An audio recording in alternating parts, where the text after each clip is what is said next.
नमस्कार दोस्तों, स्वागत है आपका अपने चैनल धार्मिक ज्ञान डबल वन में।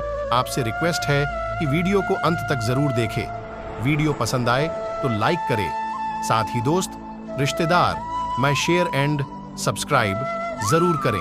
इससे हमें वीडियो बनाने का मोटिवेशन मिलता है और इस तरह की सच्ची धार्मिक ज्ञान की बातें लाते रहेंगे। आज हम इस एक स्त्री के घर में आ जाने पर स्वयं माता लक्ष्मी उसके घर में वास करती हैं। मित्रों, आपने गौर किया होगा तो जब किसी व्यक्ति की शादी होती है तो शादी से पहले वह व्यक्ति अमीर होता है, परंतु घर में वधू के आने के बाद उसके घर में गरीबी आती है। इसका क्या कारण है और वह कौन सी स्त्री है जिसके घर में आने पर स्वयं माता लक्ष्मी का वास होता है और उस व्यक्ति के घर पर अन्न धन की कमी नहीं होती? और वह कौन सी स्त्री है जिसके घर में आने के बाद अमीर से अमीर आदमी भी कंगाल हो जाता है? यह वीडियो सभी के लिए अत्यंत महत्वपूर्ण है, तो इसे विवाहित लोग पूरा अंत तक अवश्य देखें। जिनके घर में क्लेश है, घर में पैसा नहीं टिकता है, तो स्वयं माता लक्ष्मी द्वारा बताई गई बातों को ध्यान से सुनिए। एक बार की बात है, देवर्षि नारद जी माता लक्ष्मी जी के पास आते हैं और कहते हैं, हे माता, आपके पास मुझे मेरे प्रश्न की एक मनसा खींच लाई है। मेरे मन में 2 प्रश्न उमड़ रहे हैं। तब माता लक्ष्मी कहती है कि हे देवर्षि नारद जी, कहिए आपके वह 2 प्रश्न कौन से हैं? मैं आपके उन दोनों प्रश्नों के उत्तर आपको अवश्य दूंगी। तब देवर्षि नारद जी कहते हैं, हे माता, मेरा पहला प्रश्न यह है कि वह कौन सी स्त्री है जिसके घर में आने के बाद घर में गरीबी आती है, और वह कौन सी एक स्त्री है जिसके घर में आने के बाद स्वयं आपका आवाहन होता है और उस मनुष्य का घर खुशियों से भर जाता है? तब माता लक्ष्मी कहती हैं, हे विष्णु भक्त नारद जी, आपने आज यह प्रश्न पूछकर संपूर्ण लोक जगत का कल्याण कर दिया है।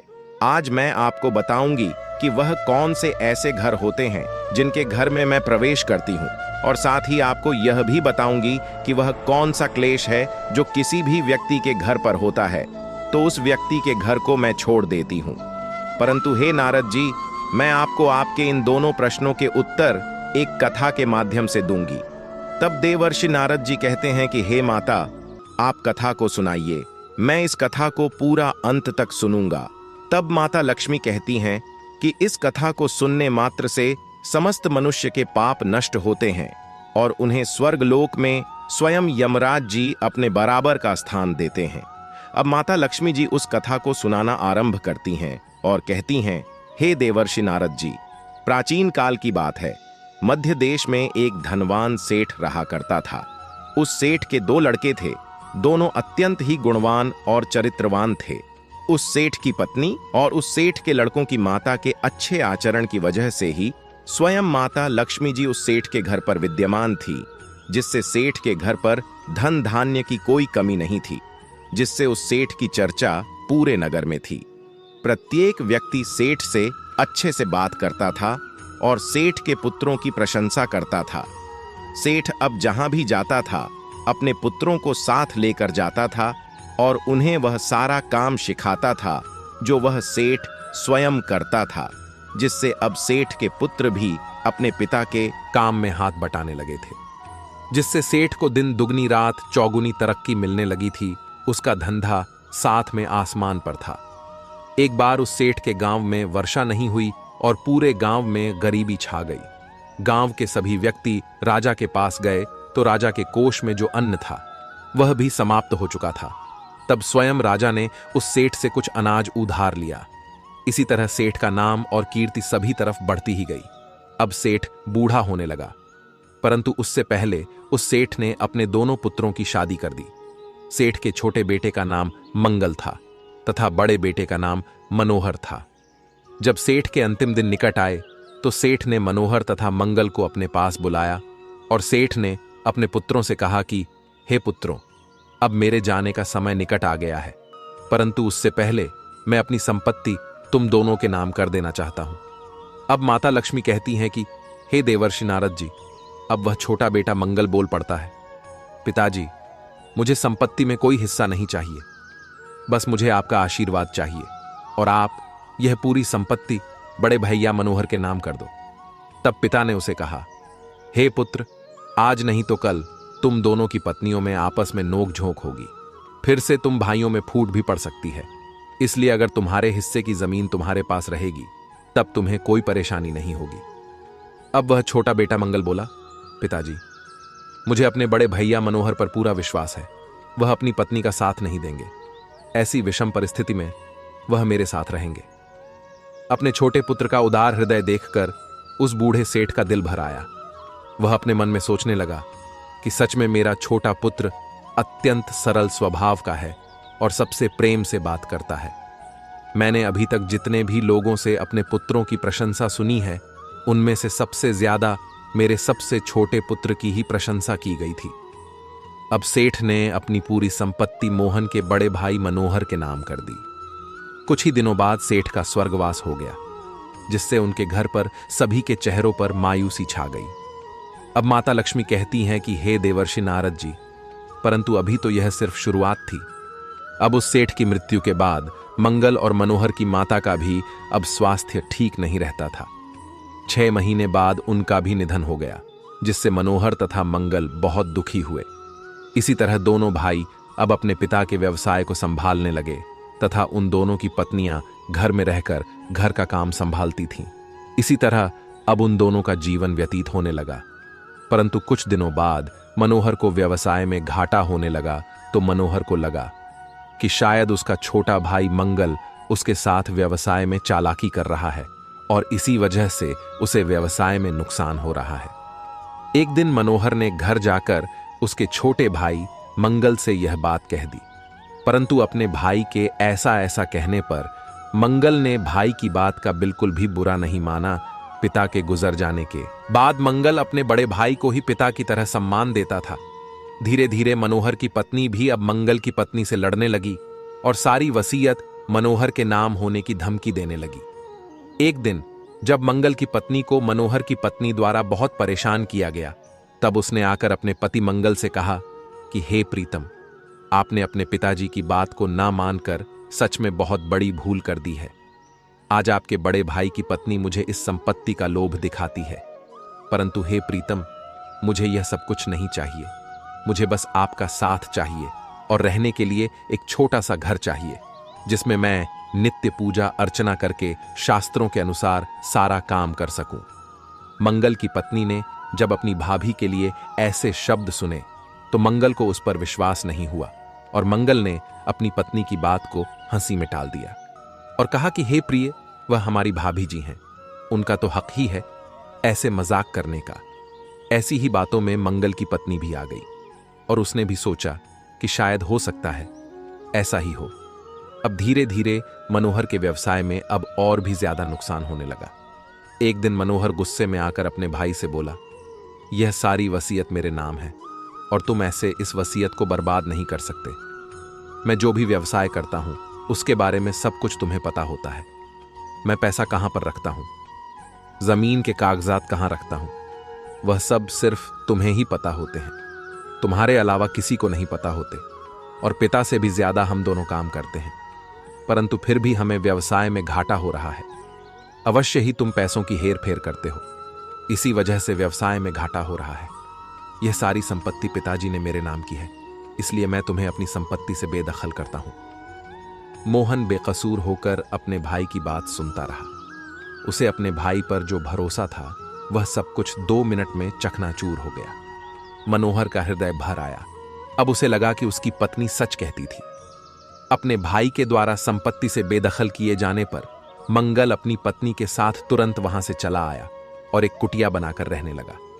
अब माता लक्ष्मी कहती हैं कि हे देवर्षि नारद जी, मनोहर के व्यवसाय में घाटा होने का कारण न तो मंगल था, ना ही मनोहर था और ना ही मंगल की पत्नी थी। व्यवसाय में घाटा होने का कारण सिर्फ और सिर्फ मनोहर की पत्नी थी और उसके द्वारा किए गए कार्य थे। मनोहर की पत्नी सुबह अपने पति को दिखाने के लिए मनोहर से पहले उठती थी और रसोई घर में जाकर ऐसा प्रतीत कराती थी कि सारा भोजन उसने ही बनाया है, परंतु ऐसा नहीं होता था।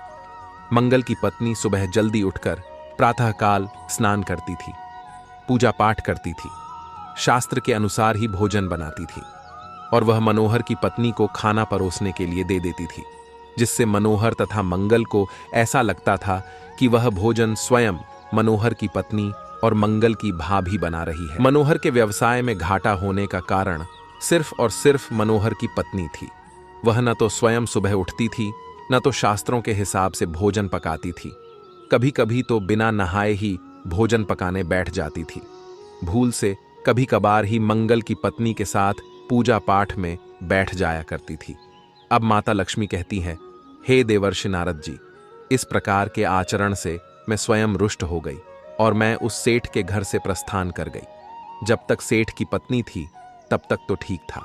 सेठ की पत्नी के जाने के बाद उनके घर की व्यवस्था ही बदल गई, क्योंकि घर के जो महान कार्य होते हैं वह घर के सबसे बड़े सज्जन पुरुष या औरतों के द्वारा ही कराए जाते हैं। मनोहर की पत्नी मनोहर की मां के मरने के बाद सबसे बड़ी थी, इसलिए घर के सारे शुभ काम वही करती थी। उस औरत के गंदे आचरण की वजह से ही माता लक्ष्मी उसके घर से रुष्ट होकर चली गई थी। यही कारण था कि मनोहर को व्यवसाय में घाटा होने लगा था। अब मनोहर की पत्नी के गंदे आचरणों की वजह से ही घर में क्लेश हुआ और भाई भाई में झगड़ा हुआ। इतना ही नहीं, भाई को घर से भी निकाल दिया गया। अब भी मनोहर की पत्नी की आदतों में कोई सुधार नहीं आया और इस वजह से मनोहर और उसकी पत्नी अब एकदम कंगाल हो गए। उनके पास खाने तक के पैसे नहीं बचे। अब माता लक्ष्मी कहती हैं कि हे देवर्षि नारद जी, इधर अब मंगल एक कुटिया में अपनी पत्नी के साथ रहता था। मंगल की पत्नी अत्यंत चरित्रवान गुणवान स्त्री थी। वह नित्य प्रातःकाल उठकर स्नान करती थी और शास्त्रों के अनुसार ही भोजन करती थी, अपने पति की सेवा करती थी। अब माता लक्ष्मी कहती हैं कि हे देवर्षि नारद जी, जिससे मैं अत्यंत प्रसन्न हुई और स्वयं उसके घर पर वास करने लगी। एक दिन मंगल की कुटिया में मंगल से मिलने के लिए मंगल के पिता का एक मित्र आता है। वह शरीर से बूढ़ा दिखाई पड़ता था। मंगल की कुटिया के अंदर आने पर मंगल ने उसका यथाशक्ति से सत्कार किया और बोला कि हे अतिथि देवता, आज आप इस गरीब दुखिया की कुटिया में किस लिए आए हैं?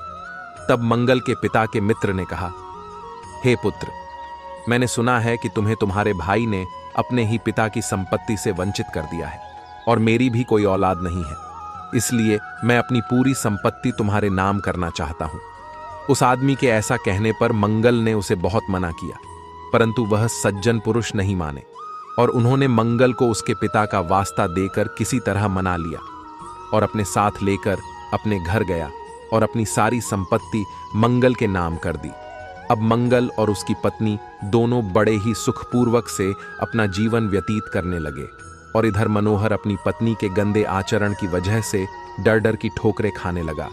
अब माता लक्ष्मी कहती हैं कि हे देवर्षि नारद जी, अब तो आपको आपके प्रश्न का उत्तर मिल ही गया होगा कि वह कौन सी स्त्री है जिसके घर में आने के बाद घर में गरीबी आती है, और वह कौन सी स्त्री है जिसके घर में आने के बाद उस घर में स्वयं मेरा वास होता है।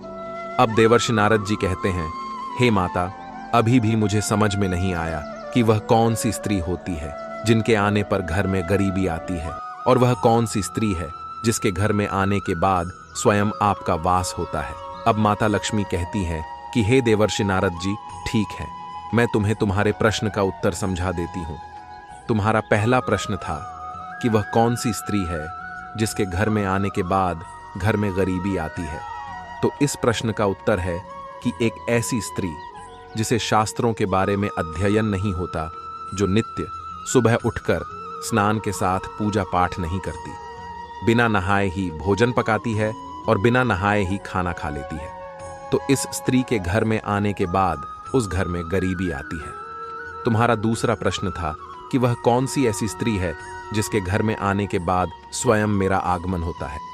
तो इसका उत्तर यह है कि वह स्त्री जो अपने पति की सेवा करती है, उसके प्रति ही अपना लगाव दिखाती है, नित्य सुबह उठकर स्नान दान पूजा पाठ करती है और शास्त्रों के हिसाब से चलती है। उस स्त्री के घर में आने के बाद मैं उस घर में स्वयं वास करने के लिए जाती हूँ। साथ ही जो स्त्री अपने पति से झूठ बोलती है और उसका कहना नहीं मानती, उसके ही घर पर क्लेश होता है। अब माता लक्ष्मी कहती हैं कि हे देवर्षि नारद जी, अब तो आपको सब कुछ समझ में ही आ गया होगा। अब देवर्षि नारद जी कहते हैं, हे माता, मैं यह कथा सुनकर धन्य हो गया। अब मैं इस कथा को संपूर्ण विश्व जगत में विख्यात करूंगा। मित्रों, अगर आपके घर में किसी की शादी होती है और वधू के आने के बाद घर में ऐसे ही क्लेश उत्पन्न होने लगे तो समझ लेना कि उस वधू को शास्त्रों के बारे में अध्ययन नहीं है। उसे शास्त्रों का अध्ययन अवश्य करना चाहिए और शास्त्रों के हिसाब से उसे रखना चाहिए, जिससे माता लक्ष्मी स्वयं उस घर में प्रवेश करेंगी और माता लक्ष्मी की कृपा से प्रत्येक मनुष्य धन्य हो जाता है। मित्रों, आपको यह वीडियो कैसा लगा हमें कमेंट में अवश्य बताइएगा।